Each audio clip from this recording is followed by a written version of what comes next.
start this video with a simple question. If someone handed you the financial accounts for your household, every single dollar in, every single dollar out, every single item purchased, and every single item thrown away, and they told you to assess it like a business analyst, what would you find? Most people, when they do this exercise, are genuinely shocked. And it's not because they're doing anything terrible. It's because most people haven't looked at their household with that kind of unemotional eye. The truth is, we carry a lot of emotion around our household, especially when it comes to food.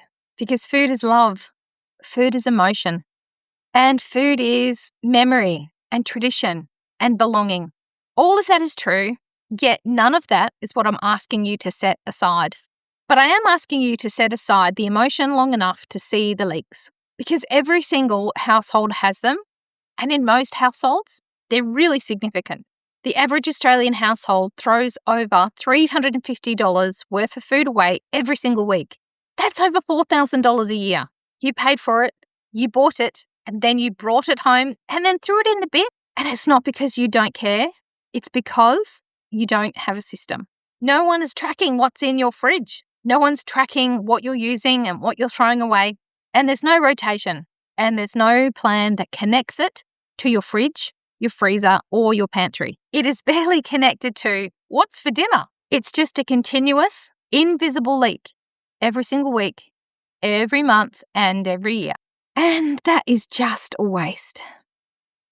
Now, add to that the panic shopping. The extra $47 that the average family spends when they go to the grocery store unprepared. The $150 that a family spends on an evening meal out of convenience meals because they were inconvenienced by cooking dinner or, again, weren't prepared.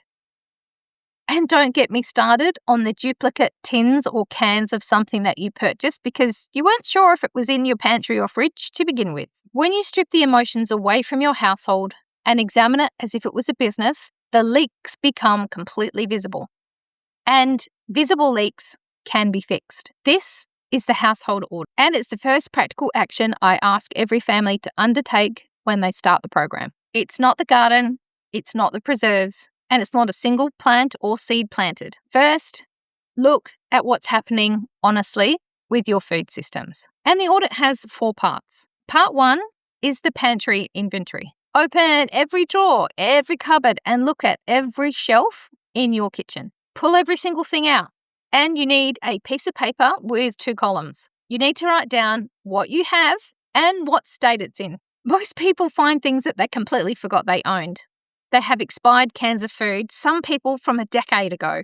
3 bags of open pasta that they didn't realise they had in the cupboard already. And of course, a tin of something that no one can even remember buying. And this isn't a judgment exercise, it's a visibility one. Because you simply can't manage what you can't see. And most households are managing their food completely blind. Part 2 is the waste audit. For 2 weeks, and only 2 weeks, you need to track what you throw away. And not in a complicated way, I'm talking a simple list on the side of the fridge. Every time you chuck something out, you have to write it on the list. Everything. And at the end of 2 weeks, have a look at the list. Most people find the same thing recurring week after week. It's the leafy greens that wilted in the fridge before you had a chance to eat them, leftovers that sat in the fridge that someone promised they'd eat for lunch the next day and never got around to it, and the fruit that somebody purchased with great intentions and never ate that either. The best thing is that this list now becomes a starting point for a completely new way of thinking, shopping, and cooking. Part 3 is the spend review. Look at 3 months' worth of grocery receipts or bank statements. Add it all up and divide that by the number of people in your household. And then ask yourself, and what are we getting that we're not using?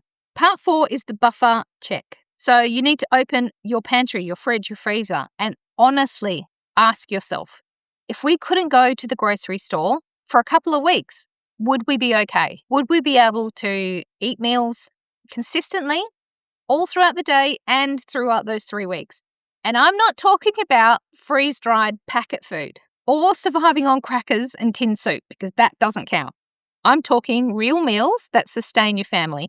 For most households in Australia, the answer is absolutely not. And that's the gap that the pantry system is designed to stop. Now, I want you to think about the pantry itself. because most people think about the pantry as a place for storage. It's not. Your pantry is the furnace of your home. Think about what a furnace actually does. It generates energy that keeps a whole household functioning. Everything depends on it being properly fueled, properly managed, and running correctly. And when it works, everything works. And when it doesn't, the wheels start to fall off. That is what your pantry does for your household. When your pantry is properly stocked and managed, meal decisions become really easy. The shopping becomes calm and strategic. The household runs well, and the waste drops away. And best of all, the budget gets easier. And when it's not, you feel it absolutely everywhere. The panic, the chaos buying, the disorganization, the meal prep, which you can't meal prep because you don't even know what you have to begin with. And don't get me started on that expensive takeaway in desperation, or as you reach for the idea of convenience because you're just too tired after a long day at work. The Food Freedom Pantry, which is what I teach as Pillar 2 in the Foundations of Resilience program, it's not about hoarding and it's not about stockpiling. It's about having the right quantities of the right things at the right time, in the right order, managed and rotated well, so you constantly and consistently have something to eat. It really becomes the living operations centre of your home. Let me tell you what a living pantry actually looks like. It's a 45-day buffer of whole foods, grains, legumes, canned goods, oils, fats, baking staples and spices. These are all the building blocks of real meals. It's not freeze-dried emergency rations. And it's not anything that your family wouldn't normally eat. It's just things that your family would normally cook with, but enough to last you 45 days without having to rely on a grocery store.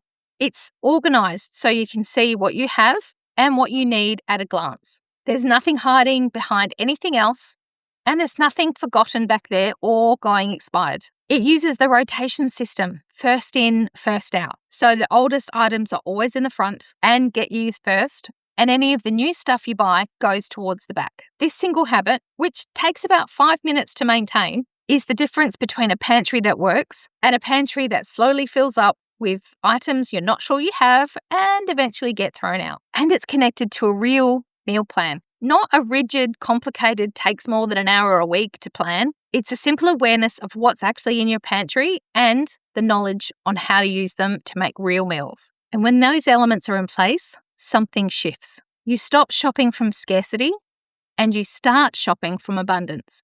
Instead of walking into a supermarket with no plan, trying to figure out what you're going to purchase by walking up and down every single aisle, you know exactly what you need every time, and you stay on top of your pantry and your inventory because you know that it's working. And the difference in what you spend and what you waste is significant. Most families who go through this process end up saving at least $100 every single week in the first 60 days. And that's not by buying cheaper food, it's by wasting almost none of it. Now, I want to finish this video by going back to the audit idea, because I said earlier in this video, the household audit isn't just about the pantry.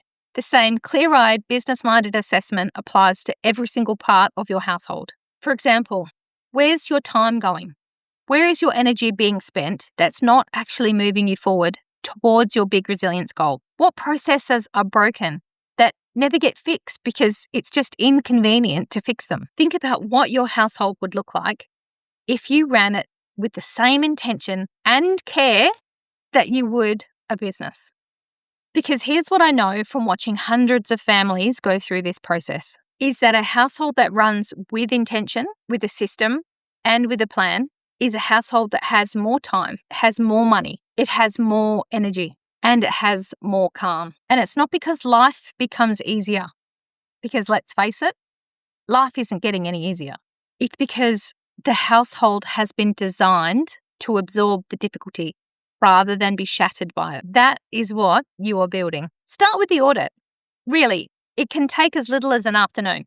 It will show you some things and change how you run your home and honestly, the rest of your life. In video 4, I'm going to run you through food production and systems. Why growing something, absolutely anything, is one of the most important investments that you can make. It's about the returns that it generates and what it means to have biological assets that produce dividends. I'll see you there.